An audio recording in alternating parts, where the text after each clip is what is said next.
Hey folks, still the Bee Man here. This is version 2 of our mini Bee Vac or sucker upper or whatever we're going to call it in the end. So you'll recall I was playing around with my modified Canadian Tire shop vac, and then I had this kind of arrangement on the front. It was sucking bees in one bottle and then out the other. And the biggest problem was that the snout on it wasn't long enough, and also was kind of awkward and cumbersome. So my son Tim has 3D printed me an upgrade. So this has tubes going in. We've got a screen to keep the bees from getting into the vacuum itself, and the bottle that screws on the bottom. And that'll fit in like that. And so we'll try that. Roll it.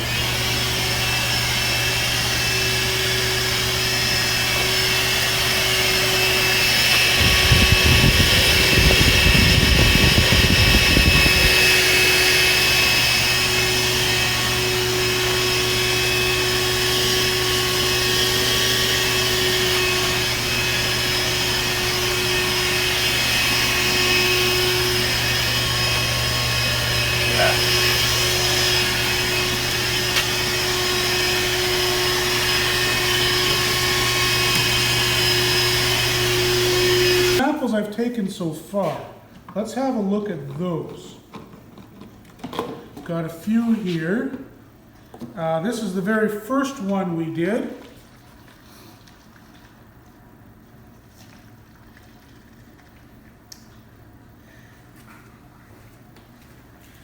And I see mites. There's quite a few. 1, 2, 3, 4, 5.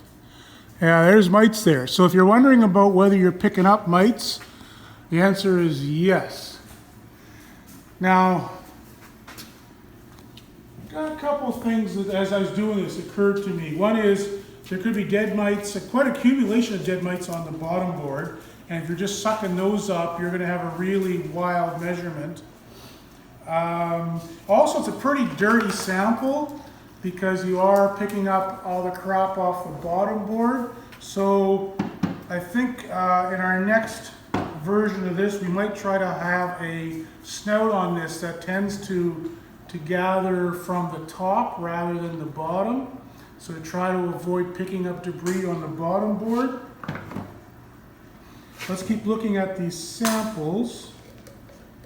So this is one I took just now with the new version of it.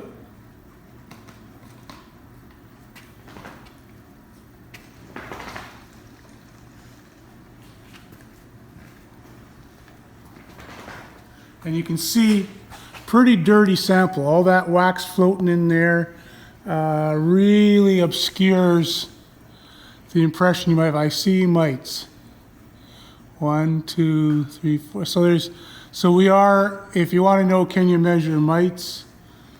Answer appears to be yes.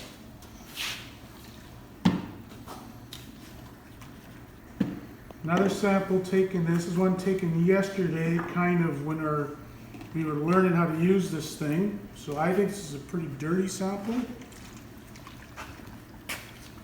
Actually, it's not bad. There's not a ton of bees in there. I see one mite for sure.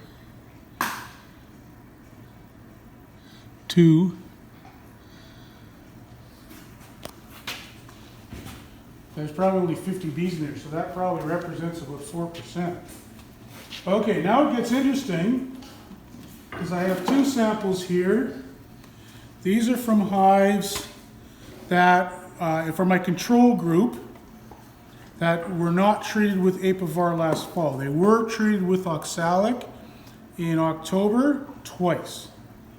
And this group were treated with oxalic twice, but also were given Apivar in September. So you've got treated and not treated. So let's see if this is going to have any hope of being a useful process. Each of these samples represents about 4 hives, or or samples are taken from 4 hives. If this is going to be a useful process, we should see more mites in this one than in this one.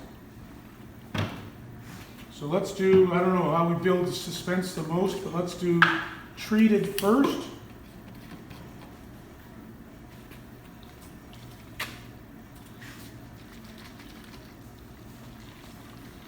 These samples were taken a couple hours ago, so the mites have had lots of time to come off of the bees.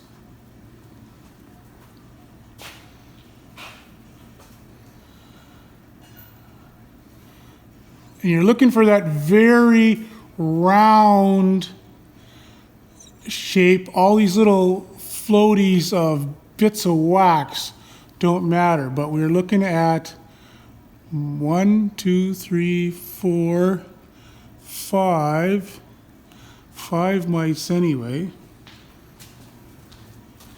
So that's 5 on a sample. It's probably a couple hundred bees. Okay, and this is about the same size sample.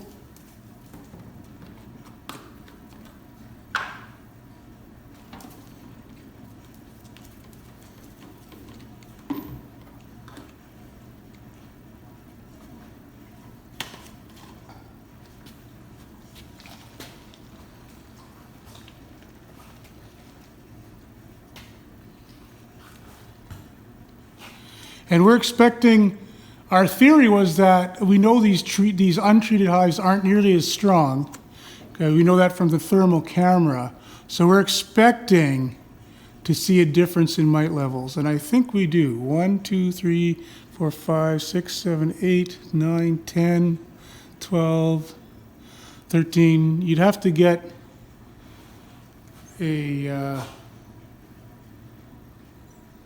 probably a filter cloth and do a real careful count, but I'm seeing a difference. So I think we're on the right track. I think we are building something that's going to give us information. We were talking about this over the kitchen table, and my thinking was I got all these hives stacked up just behind this door here.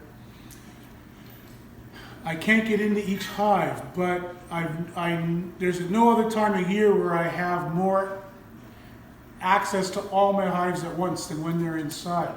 So developing a sampling and possibly a treatment protocol for the bees while they're all right here is, I think, a very worthwhile project. I'm also, I think, next steps, we're going to, Tim tells me he's going to 3D print me a new snout for this.